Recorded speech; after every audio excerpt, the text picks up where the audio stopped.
noches, bienvenidos a otro cuento en pijama, bienvenidos. Esta noche me acompaña Alexander Soeskun, un experto en mercadeo. Hoy vamos a conversar sobre el invitado de esta noche. Alexander, buenas noches, bienvenido. Muy buenas noches, Doris. Muy contento de estar acá en este maravilloso programa, Cuentos en Pijama, acompañándonos a esta espectacular audiencia que vamos a hablar hoy de Salvador Dalí.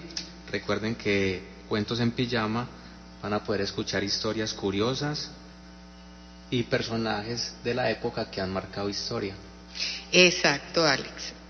Por eso los invitamos y les decimos nuestras redes sociales. Nos encuentran en Instagram, @cuentos_en pijama con J. Ahí podrán escuchar, ver el link que los va a llevar a YouTube, a escuchar el programa completo, si lo quieren repetir, si se lo perdieron. Historias muy interesantes de personajes que ya quizá no viven entre nosotros, otros vamos a tener que sí siguen todavía y están dando de qué hablar. Hoy entramos en materia.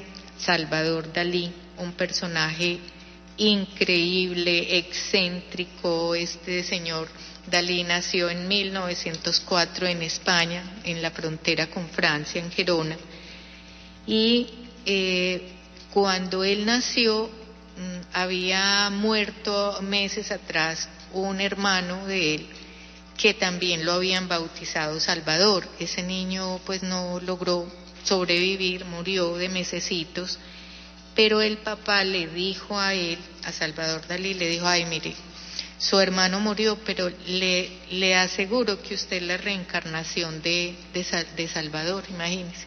Excelente. Y Salvador se convenció de que él era la reencarnación del hermano y se comportaba muy extraño. Sí, y Salvador Dalí, ¿de dónde sacó ese don de pintar? Bueno, él desde pequeño le gustaba mucho dibujar y la mamá era la que más lo animaba. Le decía: no, venga, que yo lo meto a las clases en tal parte, vamos, no se afane, no se acompleje por lo que le digan los demás, usted siga pintando. El papá más adelante, cuando él está más grandecito, lo empieza a apoyar también porque le ve como esas dotes. Claro, como siempre la mamá es la primera que apoya a los hijos. Sí, inclusive cuando muere la mamá de Dalí, él dice que fue el golpe más duro que él pudo recibir, porque él amaba a su mamá, por eso, porque la mamá lo apoyaba en cuanta locura hacía Salvador. Entonces, para la mamá era una gracia, y eso alimentó toda esa excentricidad de Dalí. Eso, y hablando ya de su excentricidad de Dalí, ¿qué lo llevó a enfocarse a él en esa pintura surrealista que manejaba? Mira, Alex, él se fue por la pintura surrealista. Eso es un movimiento artístico que hace que la pintura tenga mucho de elementos del inconsciente, de lo onírico.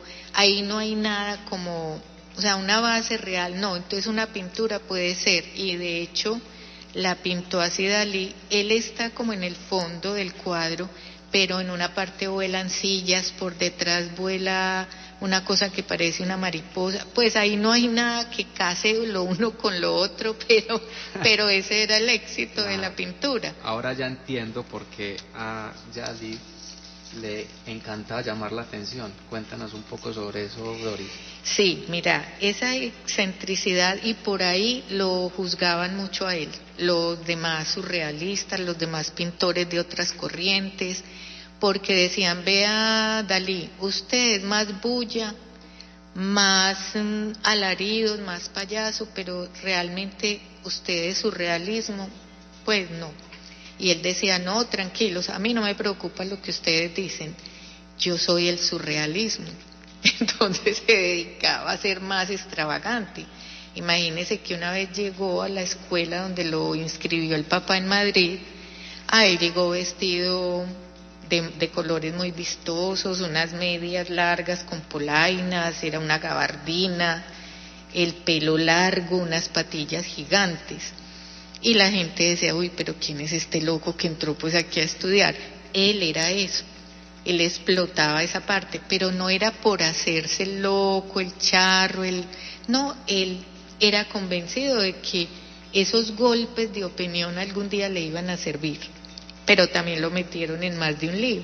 Ahora entiendo por qué le gustaba usar el bigote con esas extravagancias. Imagínese, Alex, que ese bigote él se lo deja crecer por allá, él como en 1926. Él lo copia de otro pintor, de Diego Velázquez. Diego Velázquez tenía un bigote todavía más grande, más ancho, pero igual así, volteado para arriba, con las puntas hacia arriba. Pero como Dalí era tan refinado, él cogía un objeto y lo volvía todavía más estilizado, mucho más sobrio. Igual le agregaba sus cositas raras, pero el bigote de Dalí era todavía más fino, más delgado y mucho más largo, tirado a las puntas hacia arriba. Él era como su característica, fue como su sello en su figura física. Eso le dio un impacto pues a él, y él gozaba tomándose fotografías y ese bigote. Un personaje único con su bigote, pues era único. Pocos lo tienen, no es muy común en las personas. Sí, él cuando su madre pues le había dado como toda esta herencia de que lo acolitaba en todo, pues por allá la mamá alguna vez le dijo, mire, usted lo que tiene que ser es original. Pues usted no se ponga a copiar que aquel artista, y eso fue lo que hizo él. Esa pintura de Dalí fue lo más original, él le puso su sello, porque así como creaba cosas tan descabelladas, él decía, es que yo no puedo pintar un elefante tal cual, sino como mi inconsciente ve ese elefante. Entonces él pintaba el elefante con unas patas, por ejemplo, muy delgadas, como unos alfileres largos, los ojos de otra forma, o un ojo podía estar volando por detrás, pues cosas excéntricas, sí. ¿Y cuál fue la obra más representativa de Salvador Dalí? Él tiene muchas, inclusive tiene un cuadro que se llama el Jesús crucificado de San Juan de la Cruz. Es un Jesús abandonado, lo llamaría Dalí más adelante. Es impresionante esa pintura. Es la cruz con Jesús en la cruz, pero vista como desde encima, desde muy arriba.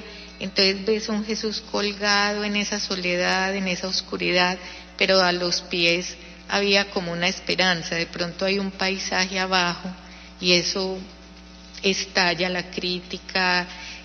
Bueno, mejor dicho, lo lleva él a exponer, por ejemplo, a Estados Unidos, y para él Estados Unidos fue como la meca de todo, por la capacidad de la gente de adquirir sus obras, de verlas, porque ya pues había una apreciación. Pero hubo un suceso en la vida de Dalí. Él rompe con el papá, porque el papá, cuando la mamá muere, el papá se casa con la hermana de la mamá, y Dalí nunca estuvo de acuerdo con eso, y entonces le manda cartas al papá y le dice, no, a mí no me gusta eso, y el papá le dice, y a mí no me gusta la noviecita que usted ya tiene. En ese entonces Dalí ya había conocido a su futura musa, que era Gala. Ella realmente, ella era una rusa que había llegado pues a España, era también una surrealista, una artista del surrealismo, y yo creo que los dos se encontraron tal para cual, porque ella pintaba y ella coproducía con él muchas de las obras. Excelente. ¿Y cuál fue como esa figura de Gala que marcó la vida de Salvador Dalí? Mira, es que Gala, como era también con esa corriente, pues cuando Dalí la conoce, se enamora tremendamente de esa mujer, y al papá no le gustaba, era porque era 11 años mayor, y la verdad, cuando uno ve fotografías de los dos, sí se ve la diferencia. Entonces el papá le dijo, mire, a mí no me gusta esa señora para usted y a usted no le gusta su nueva mamá. Entonces no podemos hacer pues nada. Y Dalí le manda al papá, le dice, le mandan una cajita, un condón usado al papá con una nota que decía, bueno, ya todo está dicho, ya no tenemos nada que hablar. Y el papá con eso tiene y lo deshereda, nunca más se vuelven a hablar, jamás vuelven a tener que ver. Y a Dalí pues tampoco, porque él estaba súper enamorado de su señora, que era Gala, y fue la que lo inspiró a él de ahí en adelante para hacer una carrera mucho más productiva. Bueno, ¿y cuál fue entonces ese escándalo que propició Salvador Dalí con su amada esposa Gala en Estados Unidos? ¿Y en qué fecha fue ese escándalo? Mira, ellos se van para Estados Unidos como en el 1934. Ya en ese año se casan y despuesito se van para Estados Unidos. Resulta que estando allá lo invitan a unas fiestas, porque claro, llegó Dalí, entonces las recepciones, todo aquello. Y resulta que a Dalí y a Gala les da por aparecerse disfrazados de Lindbergh y su secuestrador. Y hacía poquito había pasado ese trágico suceso del hijo de Lindbergh, que era aquel aviador que había cruzado el Atlántico y le habían secuestrado el hijo y se lo habían matado. Entonces la crítica casi que lo acabó. Decían, pero ¿qué es esto? ¿Cómo se les ocurrió? Ahí, con ese orgullo de Dalí, le tocó salir a ofrecer disculpas de pues, lo que había hecho tan horrible. La gente le decía, pero usted, ¿cómo se le ocurre venir a hacer esto acá? Y salió hasta bien librado con las disculpas que ofreció. Bueno, ya a la gente después se le olvida con los años. Este hombre sigue creciendo como artista y vamos a ver otros aspectos de la vida de Dalí.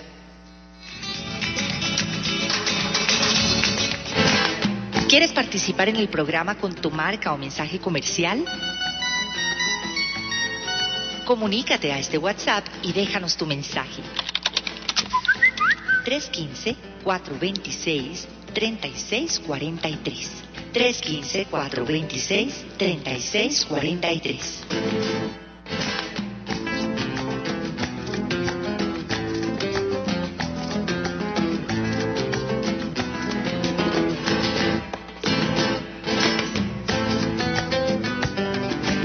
Bueno, en esta parte de la historia de Salvador Dalí, también tenemos que decir que los amigos que eran también surrealistas pintaban como Salvador Dalí, y empieza Hitler en Alemania a hacer de las suyas, pues estos amigos se fueron en contra de Dalí porque no hacía nada ni decía nada en contra de Hitler.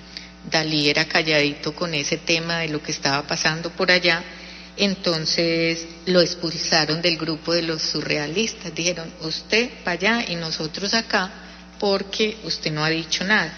Entonces Dalí dijo, no, es que yo no tengo nada que ver con eso de Alemania ni con Hitler, no comulgo con eso, pero tampoco tengo por qué estar diciendo. Entonces lo echan pues de ese grupo y él sigue solo haciendo su obra, en fin. Lo invitan a Londres a hacer una exposición y hablar allá en una conferencia, y entonces él se aparece vestido de buzo, con escafandra y todo, y da la conferencia con esa escafandra. Entonces le dicen, pero a ver, ¿usted por qué apareció pues aquí vestido así? Si es que esto es una conferencia seria. Y dijo, no, es que yo vengo listo porque con esta vestimenta me estoy sumergiendo en la mente humana. Así de sencillo. La gente allá o se moría de la risa o lo tomaba en serio, pero jamás pasaba desapercibido este personaje. De ahí era donde era tan extrovertido y su forma de ser. Sí, es que él no encajaba en ningún molde de nada. Él decía, yo yo soy así, es que yo no puedo decir, ay, que me digan que no puedo decir tal cosa, no. Y es que donde le dijeran, pues él se moría de la ira. Imagínese que a él lo invitaron, porque es que Dalí no solamente era pintor, él era escultor, él era escenógrafo, él ayudó en algunas películas. Y una vez en Estados Unidos le dijeron, venga, ya que usted hace escenografías, ayúdenos en esta vitrina, en estos escaparates que estamos haciendo en la Quinta Avenida, en unas grandes tiendas.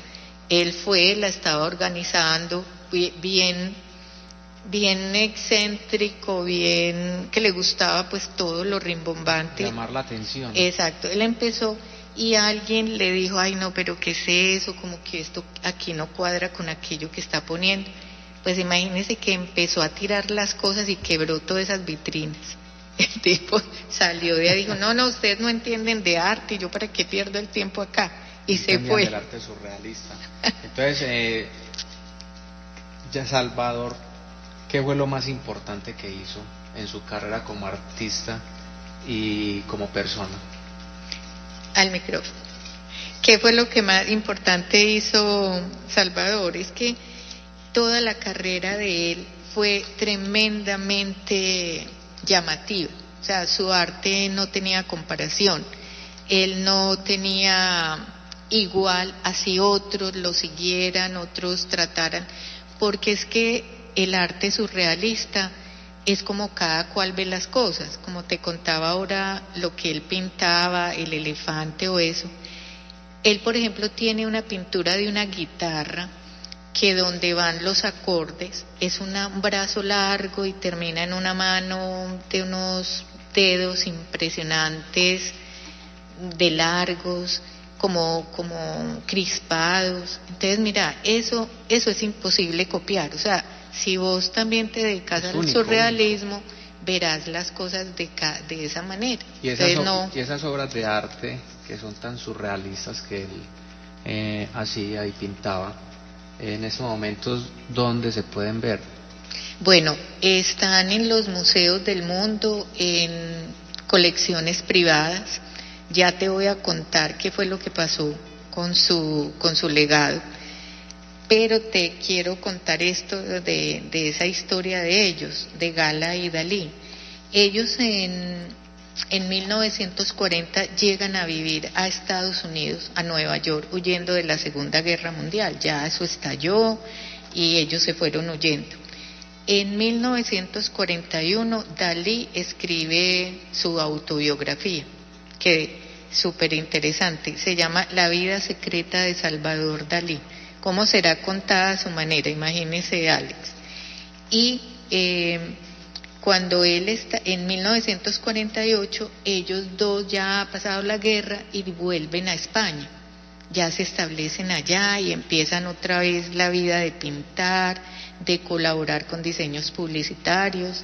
Hay alguna colaboración de Dalí con este festival de Eurovisión inclusive. Y en 1980 a él le empieza el Parkinson, ya empieza una enfermedad, ya le tiemblan mucho las manos para pintar. Y por esa época el rey Juan Carlos, el que conocemos actualmente de España, lo nombra Marqués de Dalí de Púbol. ¿Qué tal el nombre? Lo declara Marqués porque le hacen ese reconocimiento. En esa época ser un marqués, eso era, mejor dicho, algo de la nobleza, súper importante. Sí, ya era alguien muy especial. Muy cercano al rey. Muy especial, el rey lo quiso mucho, y el rey Juan Carlos dijo muchas veces que lo admiró mucho, le admiró mucho esa obra. Es que Dalí alcanzó a pintar más o menos 1500 cuadros, sin contar esculturas, todo el trabajo que hizo para películas. Él llegó a actuar en una película de Luis Buñuel, que fue un papel corto, pero Dalí dijo que había sido el papel pues más espectacular, que ya clave en la película, todo eso. Doris, pero tengo entendido que Salvador Dalí, Gala no fue su única mujer, él estuvo casado también con otra persona. Sí, pero eso lo borra como del mapa Dalí, porque como te digo, esta fue el amor de su vida y a la que le dedicó todo. Pero con Gala fue el primero, el segundo matrimonio. Es como el segundo, ella también había estado casada, ella tenía una hija que nunca pues heredaría por la mamá, pero Salvador Dalí no le dejó nada.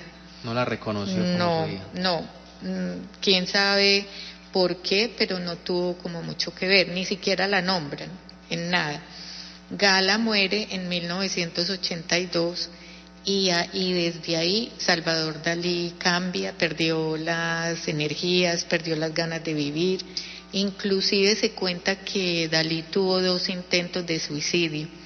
Fue una vez que se deshidrató, dijeron que a propósito lo había hecho para terminar con su vida, y tiempo después hubo un incendio en su dormitorio, y dicen que también fue otro intento porque él estaba muy mal. Desde tiempo atrás lo trataba un psiquiatra, o sea que él tenía sus problemas ya maluquitos. Sí, el estrés también de ser un personaje pues tan llamativo y de la época.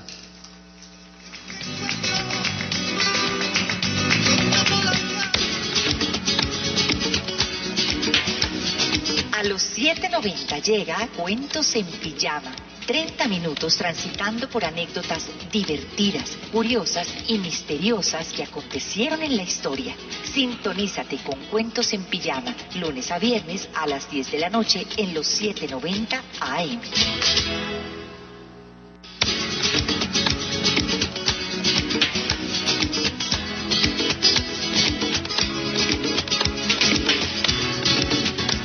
Bueno, como Dalí ya venía tan enfermo y con ese Parkinson avanzado y todo, esos artistas surrealistas se hicieron cargo de él, lo cuidaban, como él quedó tan solo, lo cuidaron mucho, pero también dicen que esos artistas le hicieron firmar muchos cuadros en blanco, muchos lienzos, y después ellos pintaban cualquier cosa y lo vendían como si lo hubiera pintado Dalí. Imagínense el fraude tan horrible, es que así ha pasado con muchos artistas, escritores, aparecen todavía obras pero quién sabe quién gana tanto dinero por ese lado. El 23 de enero del 1989, muere Dalí de un paro cardíaco, paro cardiorrespiratorio. Él tenía ya 84 años, muy mal.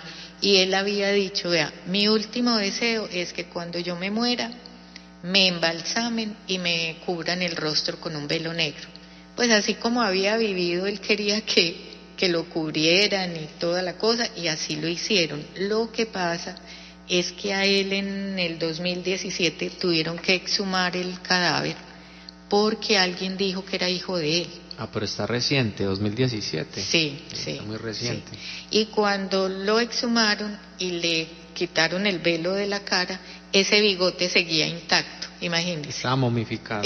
Sí, él estaba embalsamado, pero el bigote lo tenía igualito a como cuando murió, también hechecito, conservado, en fin.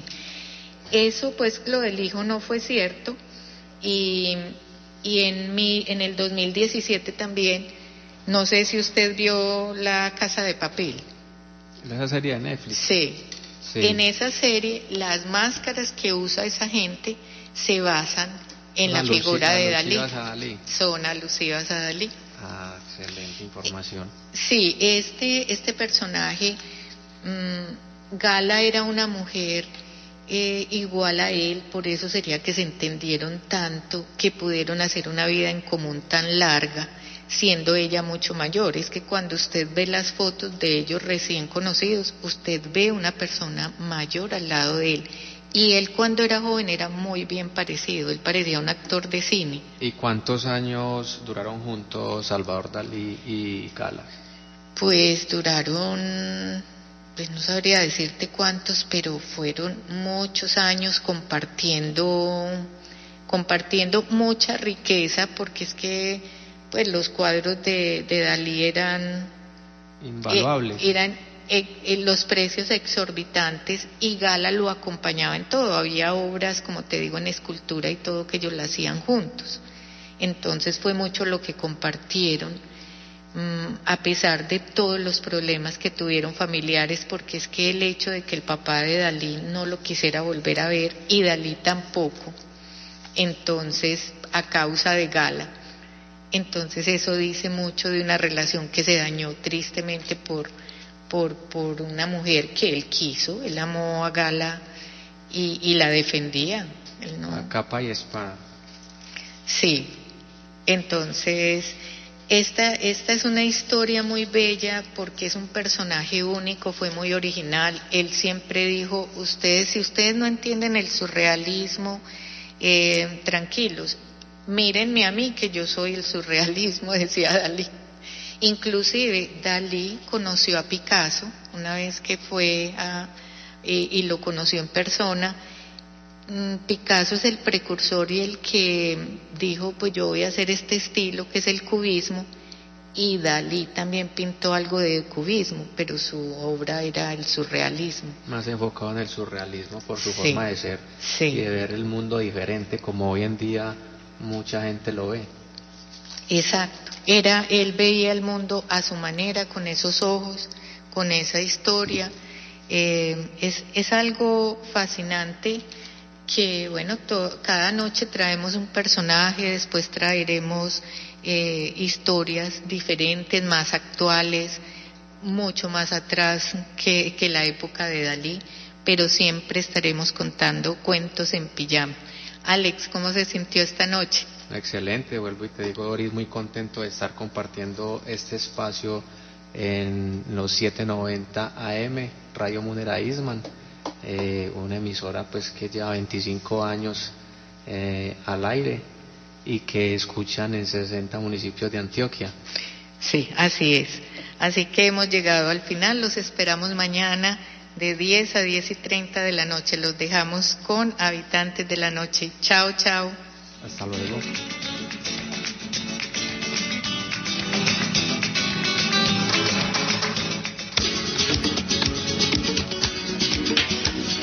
A los 7:90 llega Cuentos en Pijama. 30 minutos transitando por anécdotas divertidas, curiosas y misteriosas que acontecieron en la historia. Sintonízate con Cuentos en Pijama, lunes a viernes a las 10 de la noche en los 790 AM.